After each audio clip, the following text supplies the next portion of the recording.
Hi Port Royal. It's been a long time since we have spoken together. Just when things were getting off the ground, cruises beginning to come in, we had the pandemic occur and things were shut down.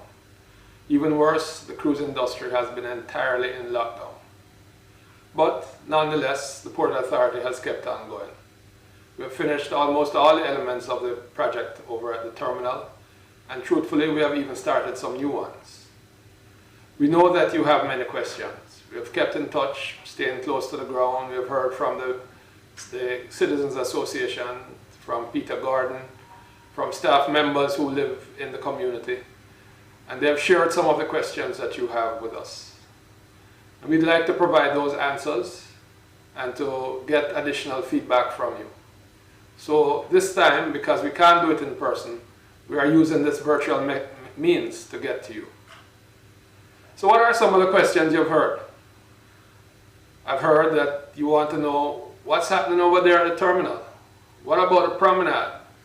The sewage treatment plant, what's the status with that? Well, Mr. Gary Lawrence, our Vice President of Engineering and Port Projects, is here to talk to you about that. What about Fort Charles? Well, Carla Huey, who you know well, is going to be here to give you an update on all things Fort Charles. Some of you want to know, when is cruise coming back? When are we going to restart? Well, the authentic source of that information is our Vice President, William Tatham. He's Vice President of Cruise, and he will tell us when you will see your next vessel here in Port Royal. Some of you have heard that there is a museum on the way, and that we are likely to be building a restaurant. To give you the scoop on that, we have our Vice President, our Assistant Vice President of Design and Planning, Mr. Brian Bernal, who will update you. Some of you want to know about the plants that we are putting in along the promenade. Why have we chosen those? Others want to know about all things environmental. Well, the right person to do that is our environmental specialist, Ms. Tovia Elliott, and she will brief you. Finally, some of you have said that you hear that some big name artists are over there doing some filming.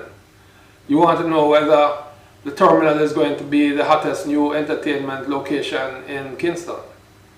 To give you the scoop on that matter, our Assistant Vice President of Communication, Kim Stiff, will be here to do that.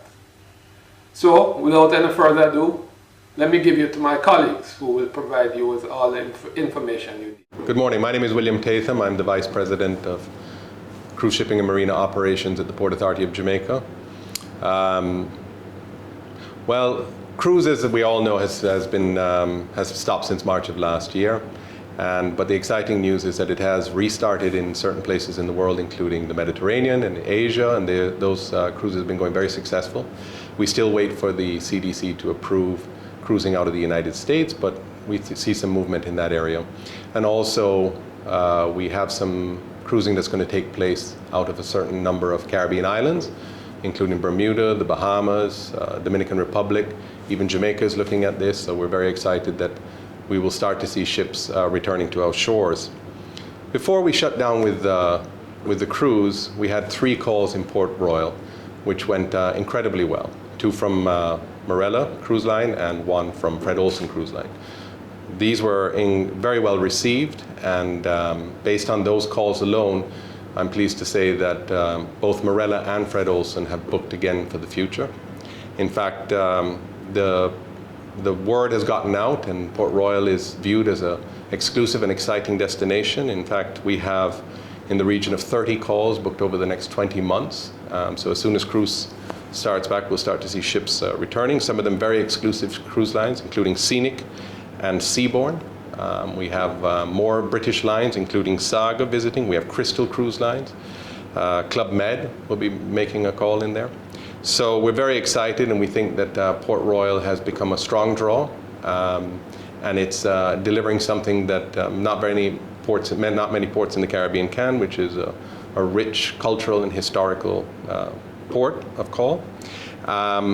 Closer to this period of time in the fall, we're going to be welcoming a very special vessel. It's called the Statsraad Lymkul. It's out of Norway. It's a tall ship. It's 100 years old. And Port Royal probably would not have seen a ship like that for 100 years. And this vessel is a training and educational vessel that will be spending 4 days with us in Port Royal.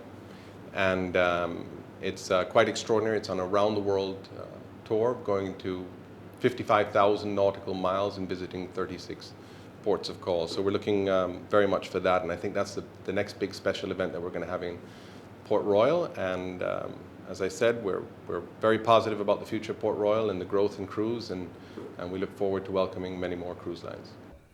I'm Gary Lawrence, Vice President Engineering at the Port Authority, with direct responsibilities for the execution of the Port Royal cruise ship terminal development. The last time we spoke, the cruise ship terminal was at a stage where it was almost complete, with our first vessel call in January 20th and the second one somewhere in February of 2020. Since that time, a lot of things have happened. We have now completed the terminal building, the bus loading structures, as well as all the support facilities in terms of the water tank, the firefighting systems, roads, car park, and all the rest which supports the development of the cruise ship terminal. Notwithstanding the fact that we have actually completed this from April of 2020, we still are what is known as a defects liability period, whereby it is the responsibility of our contractors to go through and ensure that all the identified defects are repaired. We are coming to an end of that period, which will be at the end of May of 2021. Thereafter, we'll go into hopefully full operation, based essentially on whenever it is that vessels return to the island of Jamaica. The other components of the development of the Port Royal cruise ship terminal includes as well the promenade and the sewage treatment plant. The promenade itself, you would have been aware, has been completed. However, we have had challenges in terms of the plants which have actually been installed along the promenade in itself and the general cleaning and aesthetics of that avenue. We are hopeful that over time we'll be able to address some of the challenges we have, which include pilferage of some of the plants and also the general maintenance of the area that will enhance the development in terms of the corridor from the terminal to the town of Port Royal. The final remaining element in itself of that first phase is the wastewater treatment plant, which has also been completed. However, we are currently awaiting energization by Jamaica Public Service Company and the connection of water by the National Water Commission, so we can actually start the testing processes for the plant in itself. As you're aware, the plant is ideally designed to carry and take care of the sewage from the town of Port Royal as well. However, the phase in relation to the collection from the town of Port Royal has not commenced as yet. What we have actually done to date is that we have laid out the main transition line from the entrance of the town through to the wastewater treatment plant. Based on our discussions with the National Water Commission, we will go into the next phase shortly, whereby we expect that during the year 2021-2022, we will actually develop the systems in terms of the collection throughout the town of Port Royal.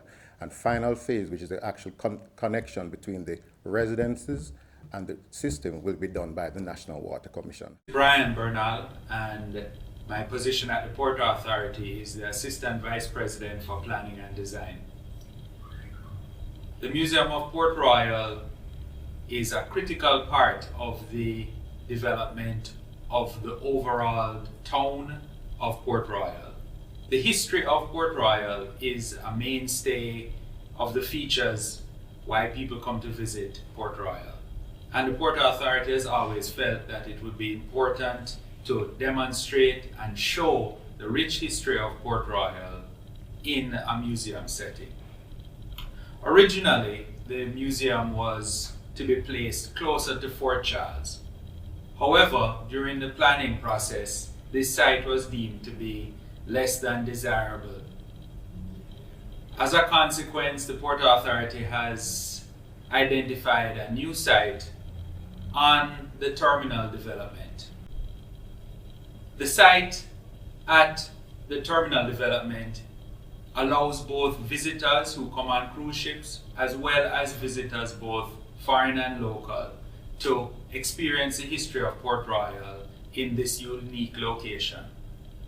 The setting will be just to the west of the historic old coal wharf structures, which were the existing buildings and relics that were on the site when we started to develop the terminal at Old Coal Wharf. The museum building is a two-story structure and will house on the ground floor a museum space of about 10,000 square feet, as well as having an event hall for activities associated with the museum. The upper floor will house a restaurant and sitting decks that will allow persons to enjoy the cool breezes of Port Royal while enjoying a fine meal. The entire building is approximately 20,000 square feet in size and will be built from reclaimed steel structure that will from a warehouse that the Port Authority had disassembled. So in this way, the building is fairly innovative in its reuse of materials. Overall, the project is expected to take the better part of this year to construct. Our hope is that by early 2022, persons will be able to enjoy the museum at the historic Naval Dockyard, Port Royal.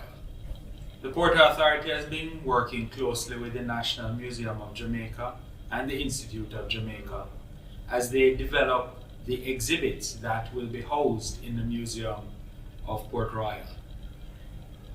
The intent is to have an immersive experience where visitors are able to walk through rooms which capture the different time periods, starting with the first inhabitants of Port Royal and moving all the way through the colonial, the periods of slavery, all the way to the modern military naval history and usage of Port Royal. So we think that the exhibits will be a unique way for visitors to capture or to experience all of the history of Port Royal in one setting. Good afternoon. My name is Carla Huey. I'm from the Business Management and Special Projects Department. I'm here to tell you about the arrangement between the Port Authority and Jamaica National Heritage Trust for the Fort Charles facility. We're still in negotiations with Jamaica National Heritage Trust for the facility. The license has not been signed, but I believe we're in the final stages of negotiations, so it should be signed soon. We're also in the process of trying to obtain an attractions license for the facility, and we have already submitted our documents to TPDCO for this license, and I anticipate that that should be completed as well in the near future. Thank you. Hi, my name is Tovia Elliott, Environmental Programs Coordinator at the Port Authority of Jamaica. The PAJ values the critical link between quality of life, standards, and the quality of the natural environment in keeping with Jamaica's Vision 2030 Goal 4. Aligned to that goal, the PAJ sought out new technology to bring cruise shipping back to Port Royal and by extension Kingston in a sustainable and environmentally friendly way as possible. By leveraging the town's historical, social, and environmental assets, the PAJ was able to develop its newest and most innovative cruise terminal at the historic naval dockyards in Port Royal. The PAJ also undertook township investments like other port development projects, wherein developments were undertaken in the form of various projects throughout the town to support the revitalization of Port Royal's historical assets as well as cultural assets. Most of these were at Fort Charles in the form of upgrades to the foot banks, installation of pathways, as well as training of storytellers and tour guides. From the environmental side, the terminal design was actually modified to allow the mature red mangrove to the east of the terminal facility to remain untouched. And this was in the early construction days of the terminal, and the mangroves have actually now started flourishing and growing even more. So the mature red mangrove stand, which is the last remaining one of its kind in Port Royal, has actually grown even more since the terminal has come in. The anchor and chain that was found on the site is currently being refurbished, and visitors will be able to view the restoration of the anchor and chain from the olden days at the museum site, as well as partake in eco tours being run through the mangroves and learn about the various plants, animals, and other ecosystems of the Port Royal area, including mangroves, seagrasses, coral reefs, and sand dunes. The PAJ hopes that the Port Royal Cruise Development Project will serve to drive social and economic growth while highlighting the importance of Port Royal's natural environment and accounting for stakeholder needs via greater inclusion of persons, improved capacity building, and innovation with cultural heritage. Hi, I'm Kimberly Stiff, Assistant Vice President, Marketing Communications at the Port Authority of Jamaica. I hope you have been keeping safe and that you are also in very good spirits despite the pandemic. As we prepare for the easing of the COVID-19 restrictions as well as the resumption of cruise shipping, we just wanted to reassure you that plans are still in place to attract the various events and activities to the town. We anticipate that the staging of various entertainment activities and otherwise, both cultural and heritage, will help to develop economic opportunities within the community, as well as give you the opportunity to trade your various products and services. So as you're aware, the cruise port at the historic Naval Dockyard is situated within the Port Royal Entertainment Zone. And in recent times, we have been receiving quite a number of requests for activities, events to be staged there, as well as for the recording of live performances to be aired at other periods. Now, as restrictions begin to ease, we anticipate that these requests will increase. And we just wanted you to know that you will begin to see a buzz of activities within the town as time progresses and as we move closer towards the end of the year. So with this in mind, we want you to feel encouraged. We want you to continue to prepare and to anticipate a return to the buzz that was experienced when we launched the port in January 2020. I hope the next time that I come to deliver an update on the various activities and events that are being planned for the port and for Fort Charles, we'll be able to meet in our usual in-person town hall setting, and we'll be able to have a more lively, interactive and engaging chat. So together we can plan and try our best to ensure that Port Royal benefits immensely from the opportunities that this cruise port development will bring.